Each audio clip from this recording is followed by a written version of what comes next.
The regular recommended daily dose of funny is just not enough. Thankfully, we have extra funny with TJ and Riggins. Huh. So Riggins was just saying that he learned something on the TikTok that we can all use, which is you said there's a new way to eat salad. There is. There's so many of these like fast casual salad places everywhere now. You go in at lunchtime and there's lines that are 20 people deep and they're paying like $15, $25 for a salad. Mm-hmm. And there's a lot of Gen Zers that have taken it upon themselves to improve the salad. First of all, are you a fan of croutons in a salad? Yeah, I am. I like it. So they said croutons are out and what's in is tater tots. Oh, They are frying up, air frying tater tots and putting them in their salads. And so much so that these salad chains are now incorporating fresh tots as like an additional topping. Yeah, I mean, I can't see where that would be bad, but I don't know if it's necessary. You know what I mean? Yeah, absolutely. And it's not, you've taken it to a different place. I mean, a salad is a sensible lunch option, but when you start adding tater tots to it, I don't know, it becomes something else. But that reminds me of what you used to call stoner behavior. You know, you got the munchies or whatever, and you just start, hey, let's throw some tots on the salad. Absolutely. Absolutely. The stoner, there so many restaurant chains have adopted stoner culture. The most prominent one is Jack in the Box. That's where their munchie meals came from. They collaborate with Snoop Dogg and all these sort of people who are deeply embedded in the stoner culture. But I love tater tots. Sure. I'm trying to, though, if I had my choice, somebody said, you can, for the rest of your life, have unlimited tater tots or unlimited tater rounds or crowns, the flat ones like Chick-fil-A has in the mornings. Yeah. And that's their hash browns, which is basically the same thing. Yeah. Which one I would rather have? And I think I'd rather have the little round ones. Really? Yeah, because the regular tater tots have to be cooked, within a certain window, so they're not too soggy and fall apart, and then they're also not too crispy. Yep. But those little tater rounds are usually perfect every time, and they're easier to eat. Just pick up and I can eat a handful of those. Yeah. Absolutely. And for some reason, we don't use tater tots in the morning, although that is the same thing. It's just a hash brown in a different form. Mm-hmm. We should embrace tater tots in the morning. Sure. And hash brown casserole, like the one they have at Cracker Barrel. Yeah. Why is that not a morning side dish? I don't know. And have you seen their new spin in Cracker Barrel with the hash brown casserole? No. They do pot roast on the bottom. Yeah. Mashed potatoes on top of that. Mm-hmm. More pot roast gravy on top of the mashed potatoes. And then they put the entire hash brown casserole on top of all of that. Yeah. Yeah. Now, here's the way I would do it differently. Okay. I would take the country fried steak and then put the hash brown casserole on top of that. Then cover it with the white gravy. Oh my God. And eat that. That's the way I would. Oh, heavens. As a matter of fact, next time I go to Cracker Barrel, I'm going to do that, because all I would have to do is tell them to put the gravy on the side of that country fried steak, because I get hash brown casserole as a side dish anyway. Yep. And do they have tater tots at Cracker Barrel? I don't know. But you're making like a perfect bite every time, like with a little bit of the Yeah, I like stacking stuff like that. Like the other night when I put taco meat on top of my fried eggs, and then and I did it last night too. I did ribeyes in the black iron skillet with butter, and I put the ribeye on the plate, and then I put sautéed mushrooms and onions on top of that, and then I put the butter from the skillet over all of it. Oh my God. Mm-hmm. And does Jody eat that with you, or does she get something separate? No, she eats that. She didn't, her, onions and mushrooms were on the side, Yeah. but, steak is her favorite thing. Yeah. There was a TikTok that went viral of a guy from America. He was in Italy with his daughter. They were doing like a father-daughter trip, and they went to an Italian restaurant, and he asked for a chicken parm, and he wanted the actual piece of chicken served on the pasta. And the server threw like a fit and like, we don't do that in Italy. That's like an Olive Garden American thing. And you see that a lot. People going, oh, don't break your pasta. That's not how the Italians do it. And it's like, well, he's not Italian. Yeah. So, what do you care? Yeah. Is he gonna lose his Italian citizenship over it? I mean, but they all say that though. His name's Jerry Wayne. Who cares? Yeah. This guy doesn't care at all, but you hear that all the time, even on the cooking shows. Never break your pasta. Italians don't do it that way. It's like, well, I don't know. What's the connection here? I don't break it, but if I got a mind to break it, it wouldn't stop me. Yeah. I'm not that worried. It's just like people who say that the pizza changes when you slice it. You know, heard that? No. They, I think Tech D Rob said that one time. Is if you order a pizza to go, you slice it when you get home, because when they slice it, it changes something. I don't know what it is. What it is about it? Let me look it up real quick. But there's something that people say you should wait until the last minute to slice your pizza. Well, if I was going to take, advice or tips about pizza, Rob would be the guy, because he knows. And he's not just into one brand or one restaurant that serves pizza. He likes it all. I think it's his favorite food. Mm-hmm. So yeah, if he's got a tip about trying the best way to enjoy pizza, I would listen. Okay. It says, you wait to slice pizza to let the cheese and toppings set, making cutting easier and preventing them from sliding off. Okay. But yeah, that makes sense. But, a lot more sense than, saying that when I thought that it was because they say it tastes differently. But yeah, that makes sense that the cheese and everything is more set, and it's easier to cut and pick up. Because I hate that. And one of my biggest pet peeves is when they don't slice the pizza all the way through. Yeah, right. Well, yeah, you also don't like when the top of like a coffee canister is not like cleanly pulled off. Like there's something about that really sticks in your craw. That's funny. Yeah, but if you go to take a slice of pizza and it's still attached at the end, it starts pulling apart and all the cheese starts sliding off of it and everything. Oh, I want to throw it across the room, because you mess up that whole slice, because then it's torn in half and you don't get the right amount of cheese spread out evenly and all that. Yeah. I meant to ask. We don't do that in Italy. Yeah, right. When you had pizza the other week, you were so looking forward to like having some pizza when you went to Nashville. Mm-hmm. What was that experience like? Like, did you enjoy it as much as you thought you would? No.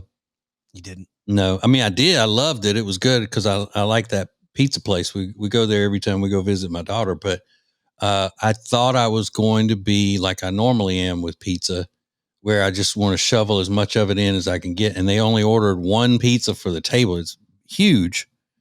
But I was thinking when they ordered, that's not going to be enough. One pizza is not going to be enough. But I ate one slice of it and I was done. And then there was one slice left and I cut a little piece off of that just because it was sitting there, and I ate it, but I didn't necessarily, I wasn't dying to have another slice. So I ate about a slice and a quarter. Okay. And it was as good as you hoped it would be, or it was just kind of underwhelming? No, it was good, but it wasn't. When I ate it, I wasn't like, I thought I was just going to be, oh my God, I miss this so much. And then just start eating as much as I could. Cause you don't know when you're going to have it again. But I mean, I enjoyed it, but not like I thought I was just going to pass out over it. Yeah. And I kept putting it off. I knew that I was going to be, it's going to be the first time I'd eaten anything that, that was off the diet that I'm on. And so we'd sit down, because Nashville's nothing but a bunch of bar hopping, Yeah. And so every time we'd sit down, they go, you going to order something here? You going to eat? No, I'll wait until the next place. So I kept putting it off because I really, I don't know. There was something about it going all that time without even, straying from the program at all. But then when I finally said, this is what I'm going to do, because I love this pizza. And I'll tell you something else. Drinking a couple of beers that I was looking so forward to drinking. I mean, I liked them, but it wasn't like I was like, oh my God, I can't believe I don't drink this every day. I got, Yeah. it was just like I drank it and moved on. Was it annoying when people were going, what are you going to have? Are you going to eat here? Are you going to, did that kind of like irritate you after a while or? No. Cause I mean, I get, they were, they were excited for the entertainment of it to see what, how crazy I was going to go over it, Yeah, of course that you want to hear that it was like everything you hoped, but then the fact that you're like, it's fine. That would have been so disappointing. Yeah. Yeah. Yeah. The only person that thought that was great is Jody. Oh, I'm sure. She was worried that as soon as I got that pizza in my mouth, that I was just off to the races at that point, You're going to lose it. All right. Cause I don't have any control. Unless she tells me to. Sure. Yeah. Unless she's there to remind me. Yeah. You're just a puppet. You're a sock puppet and she's working the strings and like, yeah, that's the whole thing. Yeah. I'm a marionette. A marionette. This is TJ Riggins Extra Funny. The TJ and Riggins Show is new at 7 a.m. Eastern each weekday morning and available most anywhere you watch or listen to shows. YouTube, podcast platforms, streaming and radio station sites are all now at our media center at tjriggins.com. It works just like an app, easy to navigate, and you'll get everything right there on one page. All the podcasts, all the videos, all the great deals you can take advantage of as a member of the radio family. The TJ and Riggins Show is right there in your hand. Learn how to add it to your phone's home screen at tjriggins.com/ad.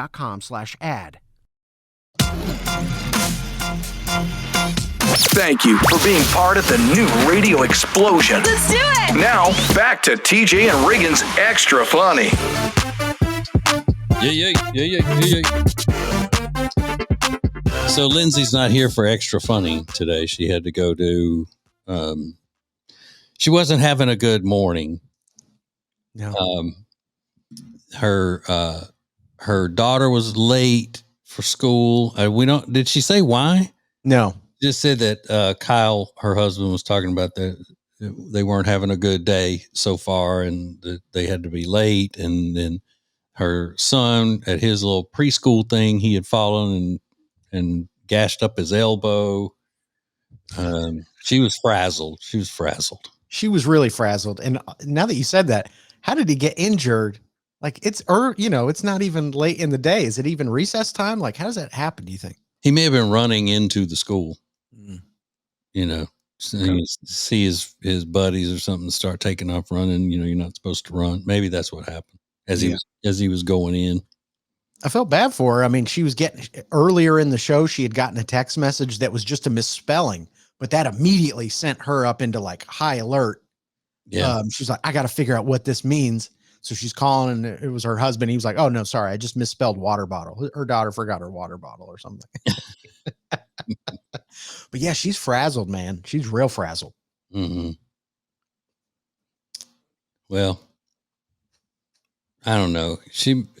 If I could come up with some reason to be too frazzled to do Extra Funny, I probably would too. Me too. What do we got to do? We got to cut our arm up. We got to get a gash on our arm to get out of Extra Funny. I don't know. I forgot my water bottle. Yeah. Do you think is she sort of the frazzled one and Kyle is the calm one? Yeah. And I think in most situations, she's more high strung than he is. Yeah. But,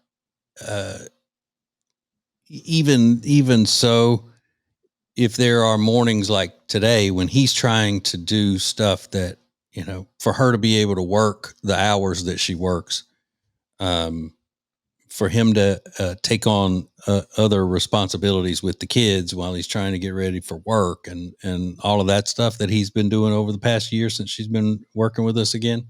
I could see that might get him a little bit frustrated or flustered. Yeah. But Yeah, I think for the most part, and we've seen him together with the kids, and he seems more calm and all about all things. You know, he's just a calm type person. Yeah. He seems to be, Yeah. and she's not. She's more high strung. Yeah. Yeah. And I don't remember her being that way when she was younger. Maybe she was, and I just never saw it. Yeah, she was. She was. She was. Yeah, you were on that dope, so you didn't know. Well, she could use it now. We should swap places. She should start doing the dope. Chill out a little bit. Yeah. I mean, but I sympathize with her. She's having to go to a pumpkin patch to take photos of all her friends while toting 2 little kids. I mean, I've seen, I don't have kids, obviously, but I've been around little kids when they're at the pumpkin patch. They go nuts. They go nuts. And the idea of trying to wrangle 2 kids while you're taking other people's Christmas card photos, no thanks. Yeah, I'll take a rain check. Well, that's the beauty of it, I guess, is that whichever couples, you know, aren't having their picture taken at the moment will be watching Lindsay's kids while she she plays photographer on there. Okay. Yeah, that makes sense. Yeah. It takes a village, you know. Oh God. But yeah, so she's going to the pumpkin patch with all of her friends and their kids. And they're taking their Christmas card pictures, but Lindsay's husband is not going to be there because obviously he's luckier than the other husbands that got roped into that. Of course. So Lindsay is going to be a third wheel. Yeah. And have to take pictures of everybody for their Christmas card. I didn't know that was a thing now, but I think that's, if that's a trend, that's kind of cute to do, you know, pumpkin patch pictures for your Christmas card rather than, the obligatory pictures on the beach with the family and, you know, you're wearing linen shirt, white linen or, you know, denim yes, or white linen and khaki. You know, that's what I think, that those white shirts and those linen pants all matching out on the beach or something. Yeah. No, I didn't think people did Christmas cards though anymore like that. I thought that trend had gone away. The Christmas cards have changed. You remember growing up, you would get Christmas cards from your family members and they'd be beautiful cards and they would have like a holiday greeting. Now it's sort of these mass produced little postcards. Yeah. Of like a family vacation. They're thoughtless. They're never personalized. I think it's just another way to share a picture of yourself like you would on Instagram. I don't see any difference in it at all. And there's something about, I mean, and I guess it's that part of the millennial generation of Lindsay's age, like the upper end of millennial, the millennial generation. Or I always chalked it up to the fact that Lindsay was a professional cheerleader and did modeling and stuff like that, that they always seem to have professional photographers on call or on retainer, you know? Yeah. But now, I mean, these friends of Lindsay's that are, with the pictures this weekend and all of that stuff, they weren't cheerleaders. They're just our regular friends. But I mean, you can look on social media at Lindsay's age women, and they're doing family photo shoots with professional photographers like every few weeks. I don't get it. And several during pregnancy. It's like, how many professional photo shoots are you going to do, throughout this one pregnancy? And I always just chalked it up to believe that they had made friends with all these photographers doing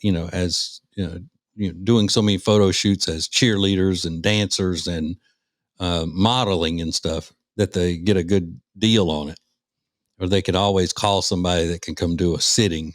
They call it. Why? What's the purpose of having multiple photo shoots during pregnancy? I don't know. I guess just the stages.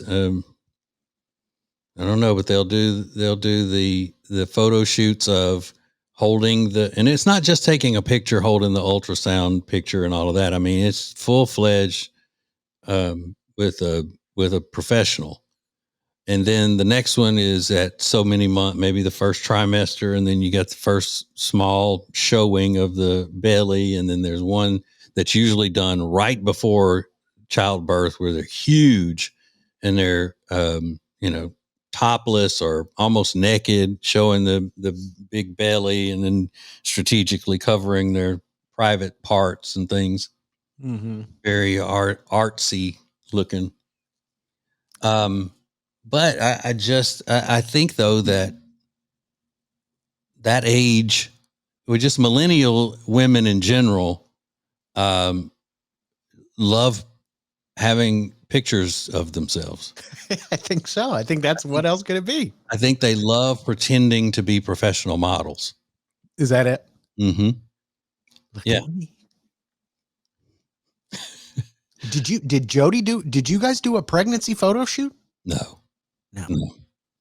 Yeah. We also didn't do push presents and baby moons and all of that. That wasn't those weren't things back when we had kids. Does she ever bring that up, like kind of throw that in your face, like, "Oh, look at Oh, she went out on her buddy"? She doesn't do that. This is ridiculous. Yeah. Thank God, because the alternative would be for her to see something on Instagram, and be like, "You never did anything like that when I was, just giving birth." That would be a nightmare. I just don't understand. My mind cannot process,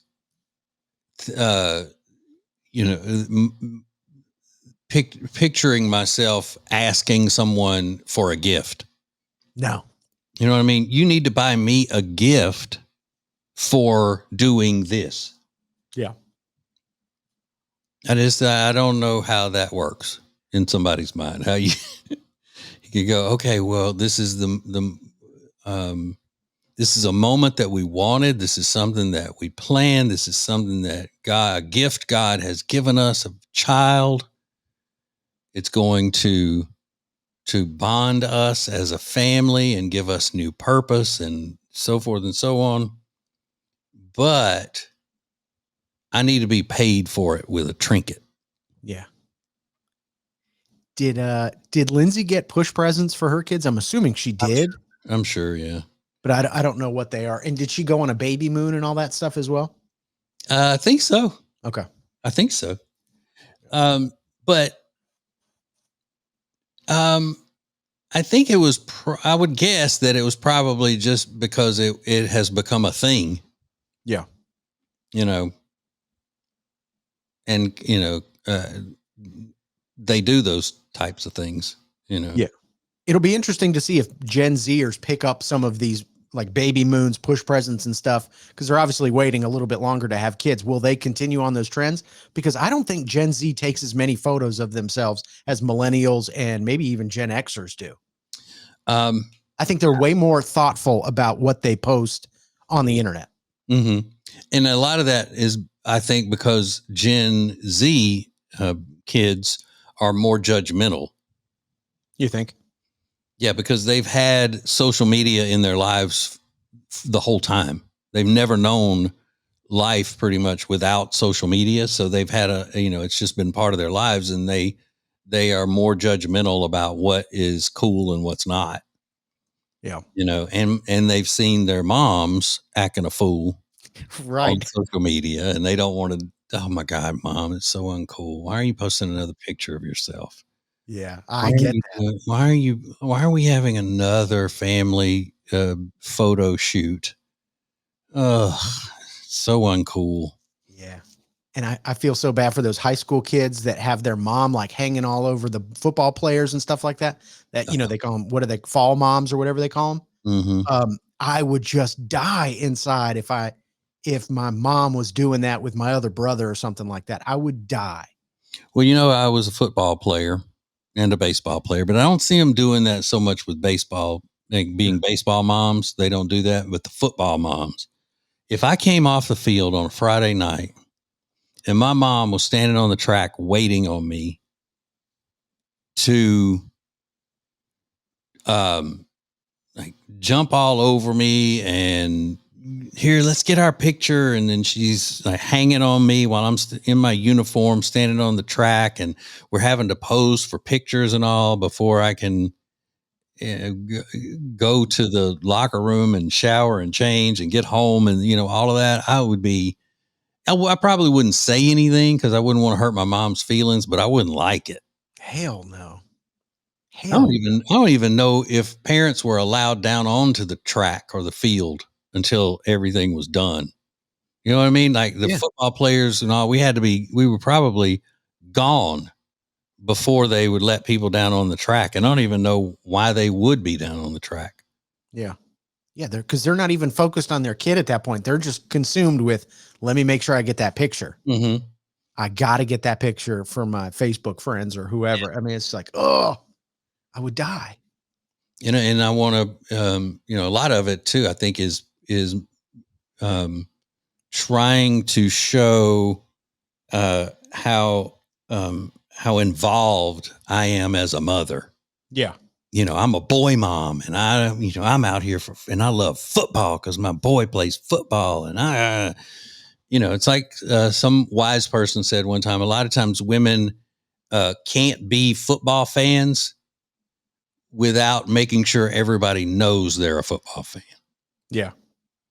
Got to make it known. Yeah. Standing up in front of the TV, and you screaming and yelling and cussing and hey, look at me. I'm a woman and I know about football. Yeah. I would love to talk to that wise man sometime. Yeah. Maybe we'll see if we can get him on the show every day. It's Extra Funny with TJ and Riggins. Where are these huge discounts on great products? The deals page at tjriggins.com. Check it out. This is the TJ and Riggins Show. Yeah.